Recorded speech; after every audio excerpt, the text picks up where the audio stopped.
Hiya folks, how you doing? I decided before I left I wasn't going to record, so I didn't bring my GoPro or my microphone, but walking up the hill, which is why I'm out of breath. All sorts of thoughts were going through my head, and something I would like to talk out onto tape, see where it takes me. So having to hold my phone at arm's length, which I don't like doing, but here we are. So yes, I'm at the top of the hill. I'm in my happy place with the dogs. Wearing just a t-shirt today. It's quite warm. And this place, I tell you, the smell of the pines, it's the best place on earth as far as I'm concerned. Or at least one of them. There are a few on Arran. So what did I want to talk about? Well, conspiracies. Yes, that old chestnut. There's been a lot of attention given to a particular video that's been going around on the internet. You might have seen it. YouTube took it down, apparently at the BBC's behest, and Brian Rose is the interviewer, and he spoke to David Icke. Now, I've heard of David Icke. In fact, I'm old enough to remember him being on TV as a sports presenter. And I've known for a while that he's a conspiracy theorist. And this is where I wanted to go, because for some reason I've been finding the content quite compelling. And I've been questioning that. Why do I find it compelling? Now, first of all, what bothers me the most is the idea of censorship and how the content's being taken down, and that's a worrying thing. That's what worries me the most. Not so much the substance of the content, or the content of the content, however you might want to put that. I did listen to the entire interview, which was 2.5 hours long. And he speaks well. But let me just say, I should cease from calling it an interview, because it wasn't an interview. Brian Rose contributed absolutely nothing to the interview. He didn't ask him any hard questions. He didn't ask him to expand on any. There was nothing coming from Brian Rose at all. It was David Icke having a rant, basically, for 2.5 hours. So that aside, what I'm questioning is why am I finding it compelling? And my wife mentioned something which I found quite interesting and I hadn't actually considered, was the fact that my dad was a conspiracy theorist in quite a big way. And he never used to try and bring me or my brother on board with any of it. He did mention it from time to time. And I recall his having a conversation with a friend of mine from uni one New Year over whiskey and hash. Not my dad didn't talk, but my pal did, as did I. And I remember him talking about the Mayan prophecy, Eric von Däniken, Chariots of the Gods, that kind of stuff. And I found it interesting, but not interesting enough to subscribe to any of it.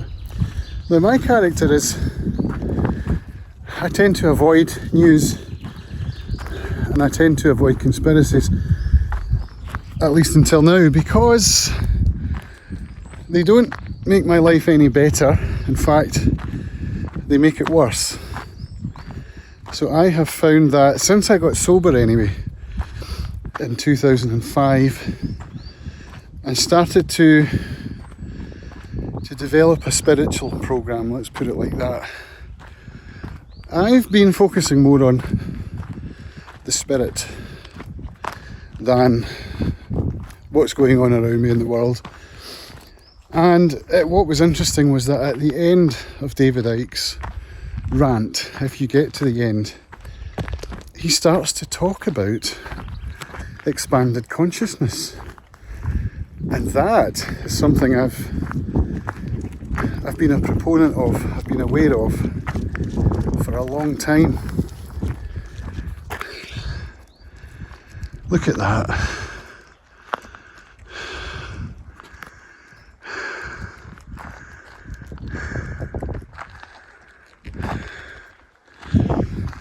Isn't it lovely? So the idea of expanded consciousness actually came into my mind, at least I started to try and formulate a theory in my mind when I was drunk one time, and it all stemmed from trying to understand what art was all about. So I don't need to go into that just now, but I'm not aware of how I started to think about these things.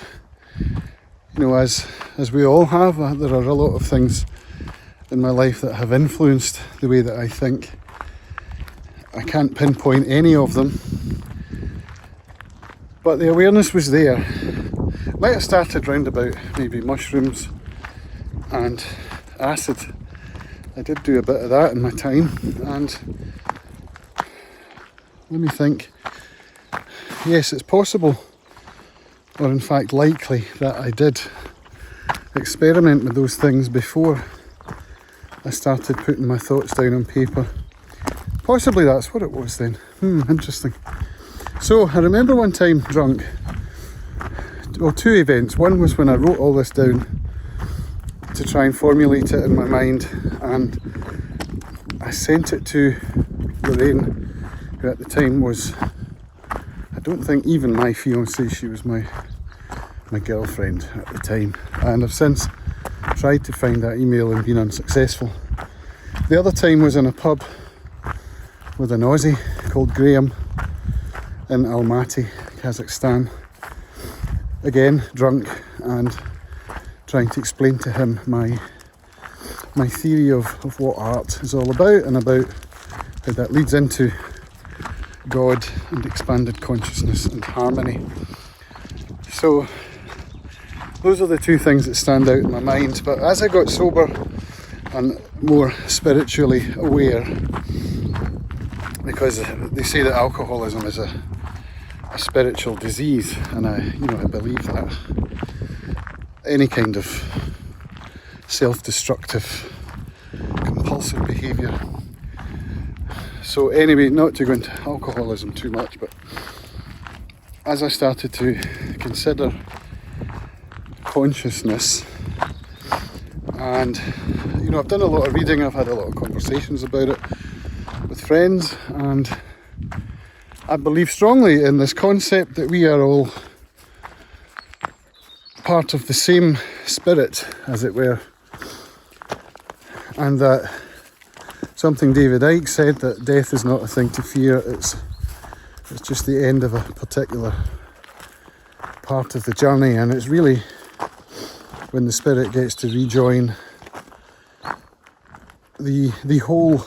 I'm probably not explaining this very well, but so that's what I believe. And so the whole idea of conspiracies and about, David says COVID-19 is not real. He talk about all sorts of, you're better just listening to it, I think.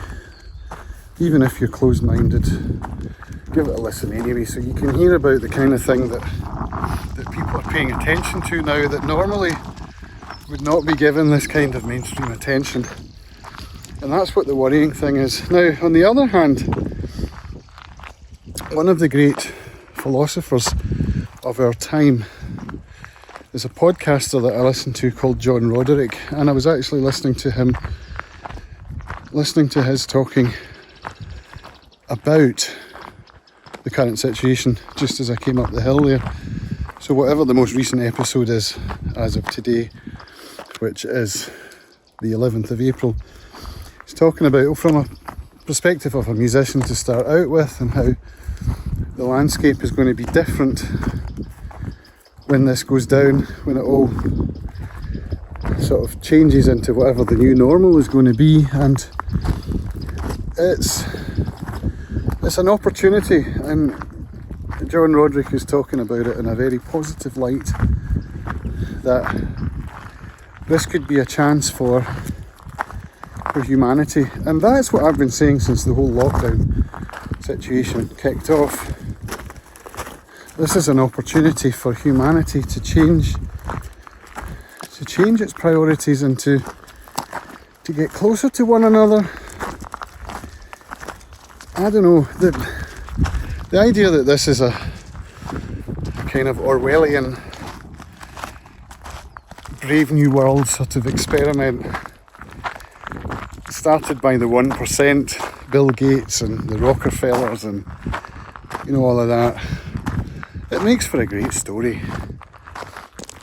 but I just can't see it. Come at me if you want. I'm probably expecting some pushback on this, but well, even if it were true, I would much rather concentrate on spirituality trumping all, and love spirituality, harmony, all of these more worthwhile concepts on which to spend one's time, rather than starting a revolution to overthrow the 1%. But yeah, that's the point. Was when David Icke was talking about all of these things, when he got to the end, he's talking about spirituality and he's talking about how to overcome what he perceives to be going on. And this I can get behind.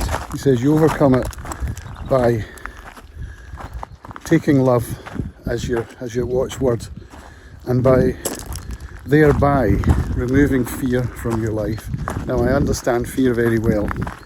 It's a concept I've looked at in great detail as part of my spiritual path and my sobriety, and I believe that fear is the mind killer.